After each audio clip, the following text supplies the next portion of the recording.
명령을 삼가 지키라라는 제목으로 여러분과 함께 말씀을 나누겠습니다. 우리가 지난 시간에 굳이 필요 없는 본문이 32장부터 어디라고 그랬어요? 35장, 34장까지라고 했습니다. 굳이 있을 필요가 없는, 있지 않았으면 더 좋았을 금송아지 사건이었습니다. 지난 시간에 32장부터 33장에서 이스라엘 백성들은 하나님과 세운 언약을 깨트렸습니다. 하나님께서는 진노하셔서 그들을 심판하시고자 했지만 모세의 중보 기도를 통해 하나님은 돌이키셨고 그들에게 장신구를 떼어내라 라고 말씀하셨습니다. 그리고 오늘 말씀에서 하나님께서 이스라엘과 다시 언약을 맺으시겠다고 말씀하십니다. 요 세우신 언약은 하나님께서 그 땅을 주시겠다는 거예요. 우리가 처음에 생각해 봤던 것처럼 이건 새로운 언약이 아닙니다. 앞에 이미 이야기했던 언약인데 그 언약을 누가 깨트렸어요? 이스라엘 백성이 금송아지를 통해 깨트렸어요. 그 깨트린 언약을 다시 회복시키시겠다고 말씀을 하십니다. 그 언약은 쌍방관의 계약이에요. 그래서 하나님께서 내가 약속해 주신 것은 그 땅에 들어가면 내가 가나안 족속을 쫓아내 주겠다. 그 땅을 너희에게 주겠다. 그러면 이스라엘이 지켜야 했던 언약은 그 모든 신들, 아세라와 모든 주상과 모든 신들을 섬기지 않고 하나님만 섬겨야 한다는 겁니다. 그리고 그 이스라엘이 지켜야 할 언약의 핵심이 12절부터 17절에 나옵니다. 이 말씀은 사실 출애굽기에만 나오는 게 아니고요. 요 12절부터 17절의 요 말씀은 출애굽기에 등장합니다. 민수기에 등장합니다. 사사기에 등장합니다. 이 말씀은 열왕기 상하 전체에 계속 등장합니다. 솔로몬은 이 말씀을 순종하지 않아서 남북이 분열되어지는 역사를 맞게 됩니다. 그리고 이스라엘 백성들은 포로로 잡혀가게 됩니다. 포로로 갔다가 귀환에 와서도 에스라와 느헤미야에도 요 말씀이 등장합니다. 그러니까 첫 언약, 신의 산 언약부터요, 구약의 마지막이 느헤미야예요. 구약 성경의 마지막이 뭐라고요? 느헤미야. 성경으로 이야기하면 말라기가 맨 끝이잖아요. 근데 말라기와 느헤미야가 동시대 인물이라고요. 그러니까 성경의 내러티브로는 느헤미야가 끝이에요. 근데 그 느헤미야의 마지막에도 요 이야기가 나옵니다. 이방 여인을 아내로 취하지 말라. 이방 신을 음란하게 섬기지 말라라는 이야기. 그러니까 이스라엘 백성들에게선 처음부터 끝까지 하나님의 언약의 포인트와 메시지가 이 말씀이라는 겁니다. 이 말씀은 이렇습니다. 내가 언약을 다시 한번 정리를 해보면 내가 그 사람들을 쫓아내주고 약속대로 그 땅을 너희에게 주리니 너희는 그 땅의 주민과 언약을 세우지 말라. 2번 반복되어져 나오고 있습니다. 그리고 그들의 제단을 헐고 주상을 깨트리고 아세라상을 찍어 없애고 다른 신들에게 절하지 말라. 언약을 세우지 말라. 언약을 세우게 되면 모든 신을 음란하게 너희가 섬길 거다. 너희를 청하여 그 재물을 먹게 할 것이다. 그렇게 되면 그들과 혼인하게 되고 그들의 신들을 너희가 음란하게 섬기게 될 거다라고 이야기를 하고 있어요. 우리가 3번 동그라미 쳤던 음란한, 그러면 그 음란 앞에 모든 신들을 음란하게 섬긴다는 이 의미가 뭘까? 왜 하나님은 그 짧은 구절 속에 3번이나 반복해서 이야기하고 있을까? 왜? 중요하니까 그렇습니다. 당연히 음란, 히브리어 원어에도 보면 간음하다예요. 간음하다. 원어가 간음하다예요. 성적인 이야기죠. 이게 신전에서, 가나안의 이방 신전에서 버젓이 신전 창기를 통해 벌어지고 있는 모습입니다. 왜? 이게 바로 풍요를 주기 때문에 그래요. 당시의 다산, 아이를 많이 낳는 것과 농사에 풍요를 준다고 그들이 믿었기 때문에 이 음란한 행동을 신전에서 하고 있었습니다. 결국 이스라엘 백성들도 하지 말라고 처음부터 끝까지 말씀하셨지만 처음부터 끝까지 하는 게 또 이스라엘 백성들의 모습이에요. 여러분, 죄는 한 번에 강하게 오지 않습니다. 한 번에 강하게 오면 모두가 거부해요. 근데 죄는 한 번에 강하게 오지 않아요. 죄는 굉장히 아름답게 옵니다. 멋지게 다가오고요. 세련되게 우리에게 찾아옵니다. 죄가 혐오스럽고 사악하고 정말 죄스러우면 우리는 다 알아요. 그게 죄라는 사실을. 근데 그렇게 오지 않아요, 죄는. 달콤하게 다가옵니다. 이스라엘 백성들에게 이 이방신을 향한 음란한 섬김은 선진 문물과 같았을 거고 선진 문화와 같았을 거고 세련되어졌다라고 생각했을 거예요. 유목민들에게 농경 문화는 선진 문화, 세련되어져 오게 되는 거예요.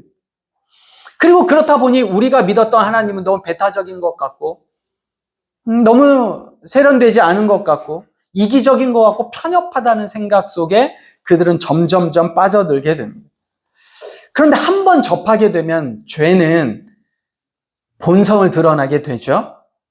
인식하지 못한 채 젖어듭니다. 나도 모르게 그게 죄인 줄도 모르고 젖어들어서 점점 진리 가운데서 멀어지고 나중에는 파멸에 이르게 됩니다. 난 빠지지 않아. 난 이길 수 있어. 그렇지 않습니다. 평소에 내가 잘 준비해도 죄를 이긴다는 건 어렵습니다. 그래서 데살로니가전서 5장 22절에 사도 바울이 이렇게 이야기합니다. 악은 그 모양이라도 버리라. 싸워서 이길 수 있다라고 얘기하지 않아요. 악은 뭐라도요? 그 모양이라도 버리라라고 이야기를 하고 있습니다. 왜? 우리가 평소에 쉽지 않거든요. 탄핵이 가결되었습니다. 탄핵 정국에서 저는 중간 지휘 라인에 있던 사람들을 보며 안타까운 마음이 듭니다. 지난 8월에 임명된 경찰청장, 함께 임명된 서울청장, 채 4개월도 되지 않았습니다. 지휘 라인에 있던 군 장성들, 여러분 우리 군대를 갔다 온 형제들은 알겠지만 별을 단다는 건 엄청나게 힘들고 쉽지 않고 영화로운 거예요. 그런데도 별 2개, 3개, 그리고 사성 장군까지. 위법한 지시가 내려오면 거부했어야 합니다. 그런데 그렇지를 못했습니다. 왜 그랬을까를 제가 생각을 해보는 거예요. 위법한 명령은 법적으로 효력을 갖지 못합니다.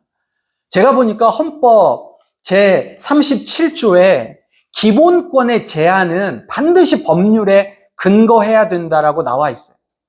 공무원법 56조에 보면 공무원은 위법하고 적법하고 정당한 명령에만 복종할 의무를 가지고 있다고 표시되어져 있어요. 기록되어져 있어요. 형법 123조에도 보면 위법한 행동을 했을 때에 그 명령을 따랐을 경우에 반드시 책임을 따를 수 있다라고 규정되어져 있어요. 이걸 몰랐을까? 명시되어져 있는 것을 알았을 거예요. 그런데 그렇게 해본 적이 없어요, 지금까지. 위법한 지시가 내려오지도 않았을 뿐더러 혹여나 위법한 지시가 내려왔더라도 경찰 라인이나 군에서는 이게 아닙니다라고 말해본 적이 없을 것 같아요. 그게 익숙하지가 않아요. 그러다 보니 정말 거부했어야 할 명령에 거부를 하지 못한 겁니다. 한 번 거부하지 못한 대가가 너무 큰 거죠. 여러분, 어느 한 그리스도인 형제가 있었습니다. 결혼해서 아내와 아이도 있었습니다. 그런데 평소에 알고 지내던 한 여자에게 같이 식사하자라는 이야기를 들었어요. 그래서 무슨 문제 있겠어 하고 식사를 같이 하게 되었습니다. 처음엔 한 번 같이 식사를 했는데 이제 점점 같이 식사하자는 빈도수가 좀 늘어나요. 그리고 나서 만날 때 시간도 점점점 늘어갑니다.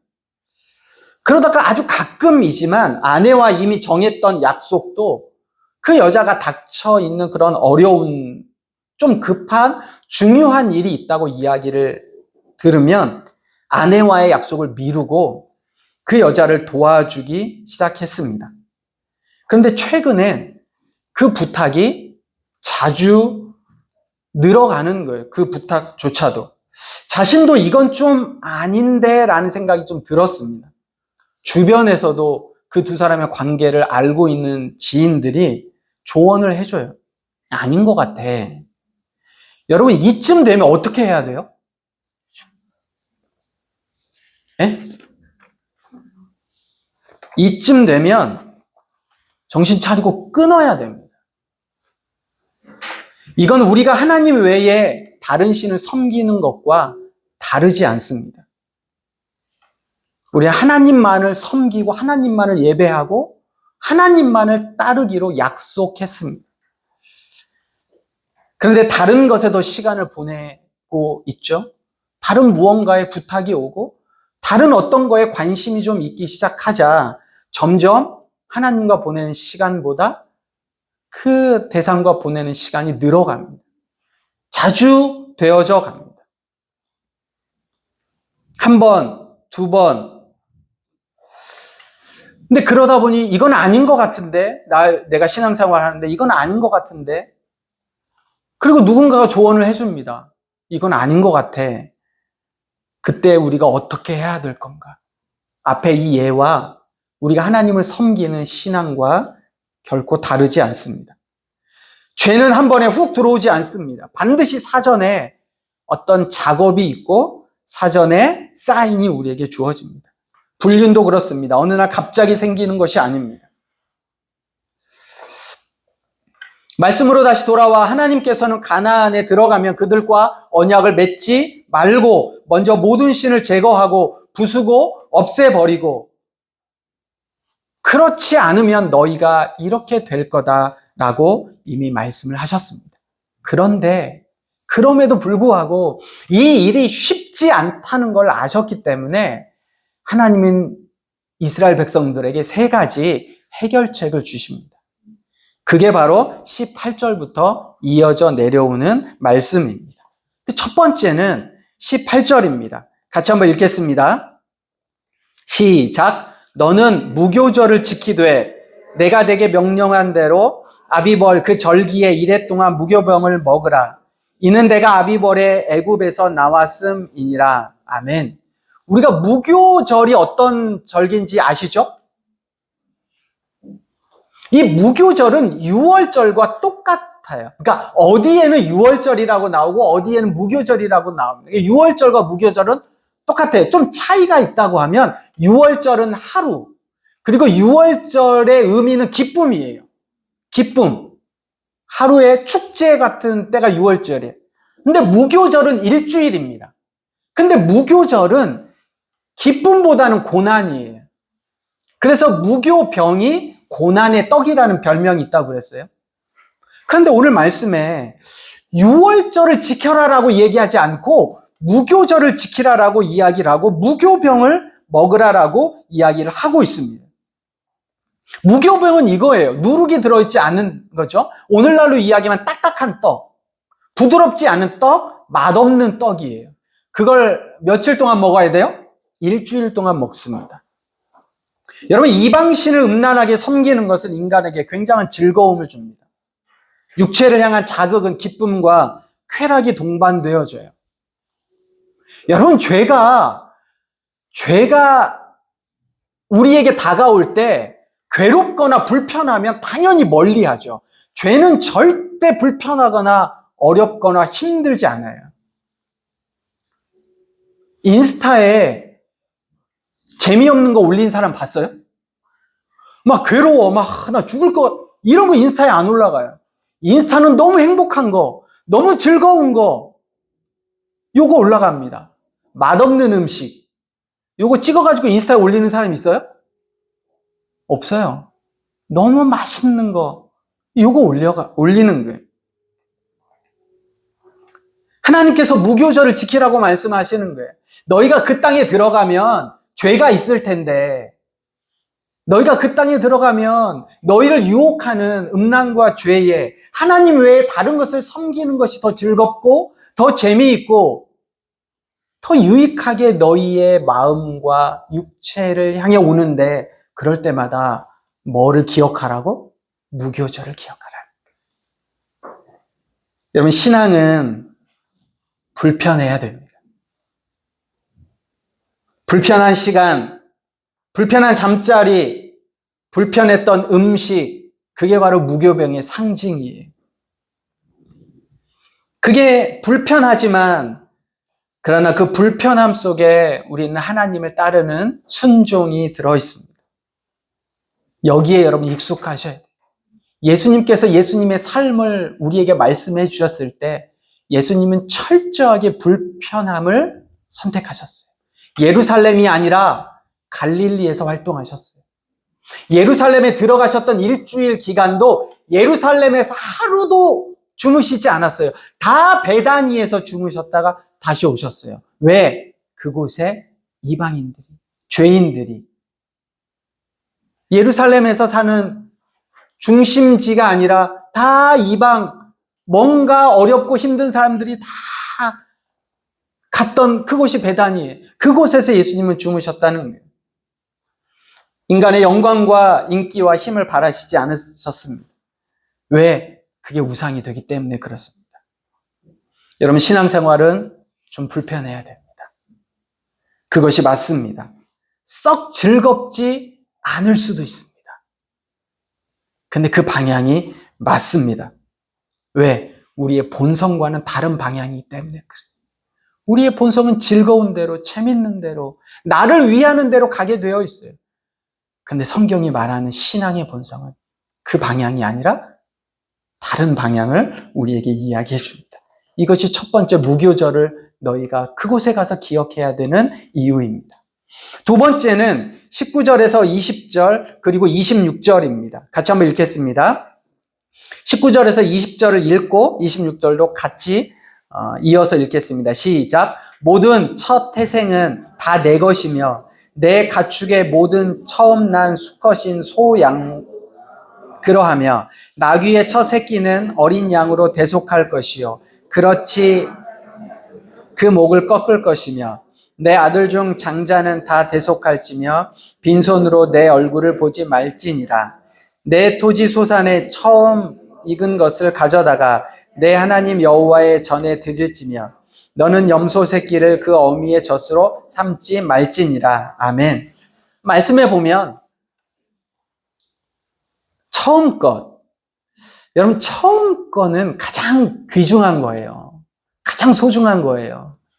오늘날도 마찬가지잖아요. 그죠? 여러분 기억에 내가 첫 월급, 첫 직장, 첫 차, 첫 집, 첫 아이, 이 처음 것은 다 의미가 있어요. 소중해요. 기억이 남아요. 그런데 그 귀한 거 누구 거라는 거예요? 하나님 거라는 겁니다. 가장 귀한 거 만약에 여러분 저를 한번 생각해, 이 너무 귀해. 그 누구랑 같이 나누고 싶으세요? 가장 소중하고 가장 좋은 거 누구와 같이 나누고 싶은가? 지금 딱 머리에 생각에 딱 드는 사람이 여러분이 가장 사랑하는 사람이에요. 이게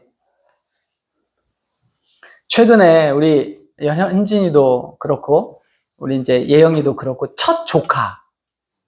그죠? 첫 조카. 너무 예쁜 거예요. 첫 조카. 근데 생각해보면 첫 조카에게 내가 무언가를 막 해줄 때, 뭐 옷도 사다 주고, 뭣도 사다 주고 막 이럴 때, 그 아이가 알까요? 네? 아니, 그 아이가, 이거 메이커 옷이야. 이거 진짜 이거 아이가 알까요? 몰라요. 아이는 하나도 몰라요. 제가 아이를 키워보면 그래요. 아이를 위해서 뭔가 이렇게 옷을 사주고, 뭐, 유모차를 사고, 뭐, 카시트를 사고 막 할 때, 아이가 막 고마워, 막 이래? 아이가 너무 행복해. 날 이렇게 사랑해줘. 이래요? 아니요. 그거는 부모의 기쁨이에요. 이모의 기쁨이죠. 여러분, 우리가 하나님 앞에 무언가를 드릴 때 하나님이 땡큐, 나 진짜 필요했는데 어떻게 알았니? 말씀하지 않으세요. 하나님에겐 필요한 게 없어요. 하나님은 그 자체가 완전이에요. 그런데 우리가 왜 하나님 앞에 무언가를 드려요? 똑같아요. 여러분, 우리가 하나님 앞에 무언가 감사의 제목을 드릴 때 하나님이 그 감사를 받으시며 굉장히 흐뭇해 하시는, 하나님 그것 없어도 충분히 흐뭇하세요. 여러분 자신으로만, 여러분 각자로만으로 충분하시다고요. 여러분이 무언가를 하나님 앞에 드려야 하는, 뭐 돈을 드려야 하는, 뭔가 행동을 드려야, never, 전혀 없어도 상관없어요. 그 존재만으로 하나님은 행복하세요. 그런데 내가 내 아이에게 무언가를, 내 조카에게 무언가를, 나의 기쁨이에요. 왜? 사랑스러우니까. 저도 아깝지 않으니까.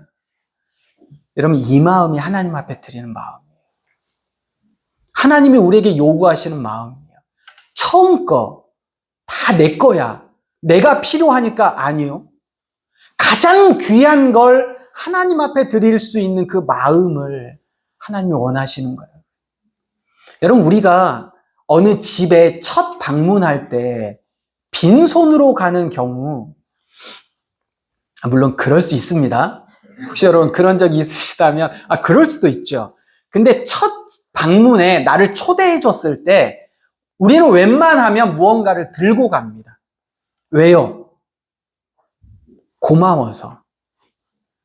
그 사람이 뭔가 사오라고 여러분들에게 쪽지 두지 않아도 나를 집에 초대해 준 게, 나를 이 파티에 초대해 준 게 고맙고 감사해서 내가 무언가 들고 가요. 왜? 그게 내 기쁨이거든요. 똑같은 겁니다. 가장 귀한 것. 여러분, 내년에는 여러분이 감사한 일이 있으면 감사를 표하시기 바랍니다. 그게 누군가를 위해서가 아니라 내 자신을 위해서예요. 왜? 말씀에도 있는 것처럼 가장 귀한 것 누구 거라는 거예요? 하나님 거라는 거예요. 내가 지금 누리고 있는 소중한 것, 건강, 내가 누리고 있는 여러 가지 것들 여러분께 아니에요. 하나님 거예요. 근데 내가 잠깐 하나님이 나에게 맡겨주셔서 내가 사용하고 있는 거라고요. 하나님이 여러분의 건강 잠깐 치시면 아무것도 할 수가 없어요. 하나님이 우리에게 건강을 주셨어요. 내가 누리는 거예요. 감사한 거라고요. 가장 좋은 것 하나님께 드리기를, 그리고 하나님 것임을 여러분 기억하셔야 됩니다. 이것이 가나안 땅에 들어가서 이스라엘 백성들이 기억해야 될 두 번째입니다. 세 번째는 21절부터 24절입니다. 제가 읽는데 이렇게 버벅대는지 모르겠어요. 한번 잘 읽어보겠습니다. 함께 읽습니다. 시작. 너는 엿새 동안 일하고 일곱째 날에는 쉴지니 밭 갈 때에나 거둘 때에도 쉴지며 77절 곧 맥추의 초실절을 지키고 새말에는 수장절을 지키라. 너희의 모든 남자는 매년 3번씩 주 여호와 이스라엘의 하나님 앞에 보일지라. 내가 이방 나라들을 내 앞에서 쫓아내고 내 지경을 넓히리니 내가 매년 3번씩 여호와 내 하나님을 뵈려고 올 때에 아무도 내 땅을 탐내지 못하리라. 아멘.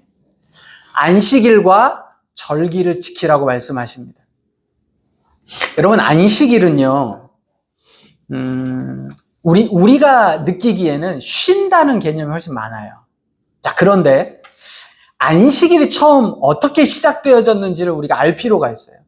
우리가 안식일을 쉰다라고 느끼는 건 죄가 우리에게 들어온 다음이에요. 죄가 들어오면서 하나님 뭐라고 말씀하셨냐면 노동하지 않으면, 땀을 흘리지 않으면 먹을 수 없다라고 말씀하셨어요. 그런데 그 노동과 땀은 매일 계속해서 할 수가 없어요.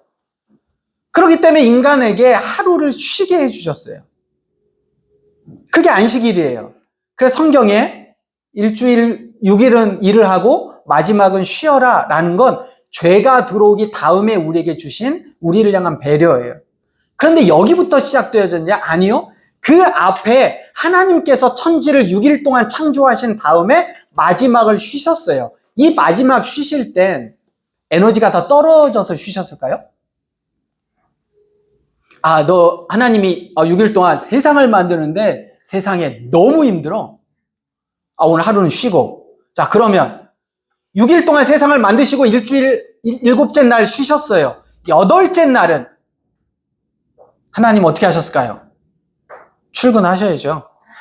다시. 그게 우리의 개념이라고요. 근데 8째 날도 안식, 9째 날도 안식, 영원한 안식이에요. 이게. 그렇기 때문에 안식하다는 건, 쉰다는 건 어떤 의미냐면 히브리어로 보면 완성하다예요. 완성하다. 그러니까 안식일의 원래 본뜻은 완성하다예요. 그럼 누가 완성하셨냐? 이거를 기억하는 날이에요. 그러니까 원래 7째 날은 하나님이 6일 동안 창조하시고 완성하셨던 그 완성을 보면서 하나님을 찬양하는 날이에요. 하나님이 이렇게 위대하시구나. 하나님이 그 위대한 걸 우리에게 주셨구나라고 기념하는 날이라고요. 그런데 그 날이 죄가 우리에게 들어오면서부터 어떻게 된 거예요? 노동하지 않고 땀을 흘리지 않으면 소득을 얻을 수 없으니 6일은 하나님이 일하셨던 것처럼 일하고 마지막 7째 날은 하나님이 쉬셨던 것처럼 쉬어라라고 우리에게 배려해 주신 거라고요. 그게 본질이 아니란 말이에요. 그렇기 때문에 안식일은, 오늘 우리가 드리고 있는 주일은 쉬는 날이 아니에요. 쉬자고 얘기하면 그럼 왜 나오셨어요? 쉬셨어야지. 쉬는 날이 아니라 기념하는 날이라고. 무엇을 기념하는 날이에요? 하나님의 완전하심을, 하나님의 완성을, 하나님의 창조를, 그리고 그 창조의 목적대로 내가 어떻게 살아야 하는지를 기억하고 깨닫는 날이라고. 절기는요, 절기도 마찬가지예요. 그렇기 때문에 이방 땅에 들어가서, 그 땅에 들어가서 이방 신들이 음란하게 섬기고 있는 그곳에 들어가서 우리가 해야 될 게 뭐예요? 하나님을 기억하는 거예요. 하나님이 어떤 분인지를 아는 거예요. 그게 일주일에 한 번씩 우리에게 드려져야 한다는 겁니다. 우리가 오늘 살아가고 있는 세상에서 무엇이 바르고 무엇이 옳고 무엇이 참된 것인지를 아는 것 쉽지 않습니다.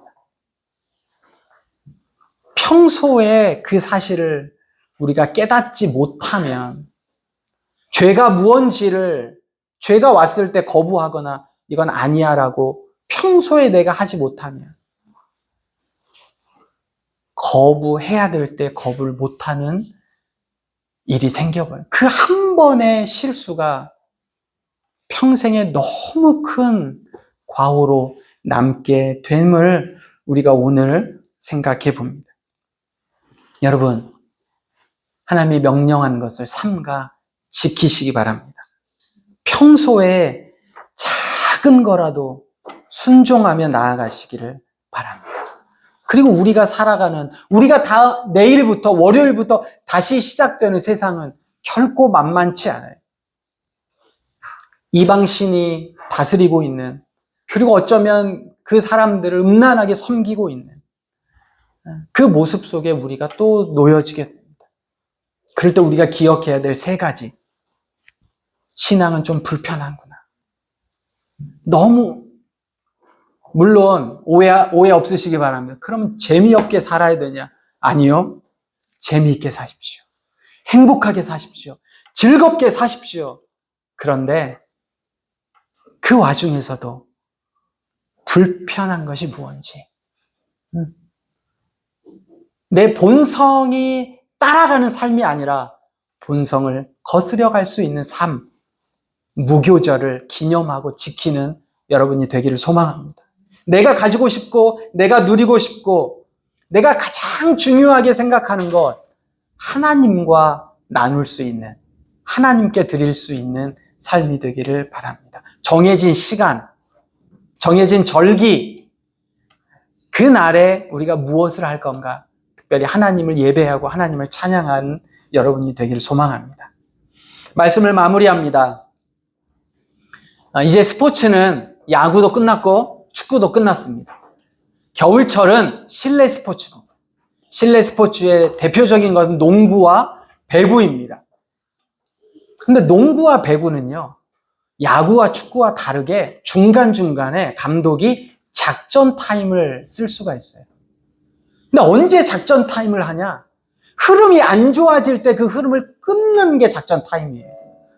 내가 10점을 앞서고 있는데 갑자기 한 1, 2분 사이에 계속 줄어들어가지고 역전하게 되는 그 안 좋은 흐름이 딱 생기면 감독이 딱 작전 타임을 부릅니다. 흐름을 끊어줘야 돼요. 내가 잘하고 있을 때는 타임 부르지 않아요. 안 좋을 때 작전 타임을 딱 부릅니다. 별말도 안 해요. 딱 흐름만 끊어주는 거예요. 정신 차리자. 잘하자. 너 왜 이래? 우리 팀 왜 이래? 지금 잘하고 있었잖아. 왜 갑자기 이렇게 허둥더둥대? 잘해보자. 작전 타임 딱 부르고 격려해서 다시 코트로 보냅니다. 구단주는 어쩌면 이게 안 좋으면 감독을 교체하기도 합니다. 시즌 중에 감독이 바뀌기도 해요. 선수가 바뀌기도 합니다. 왜? 흐름이 안 좋으니까. 하나님이 우리에게 말씀해 주십니다. 하나님이 우리의 감독이십니다. 여러분의 삶이 잘 되고 있으면 괜찮아요. 근데 그렇지 않으면 작전 타임을 부르십니다. 왜 그래? 이건 아니다. 다시 한번 힘내보자. 하나님 작전 타임을 부르십니다. 그럴 때 하나님의 말씀과 뜻을 잘 배우고 따르고 순종해야 됩니다. 우리의 본성을 좀 거스르는 불편한 일이 있더라도 그게 맞는 방향이라면 그 방향으로 가야 됩니다. 오늘 저희가 함께 드릴 찬양이 주님 말씀하시면인데, 이게 창환 형제가 골랐더라고요. 그래서 저는 두 번째 곡이 나올 때 깜짝 놀랐습니다. 이게 왜 있지? 하고 찬양팀 톡방을 봤더니 주님 말씀하시면이 있더라고요. 감사했습니다. 함께 마음을 나눌 수 있어서. 여러분, 주님 말씀하시면 이 찬양을 함께 하면 하나님이 여러분에게 말씀을 듣는 순간순간이랄지, 아니면 우리가 평소의 삶 속에서 하나님이 말씀하실 때 헛되이 받지 마시고 그 주신 말씀을 잘 붙잡고 그 말씀대로 살아가는 우리가 되기를 소망합니다. 함께 찬양하겠습니다.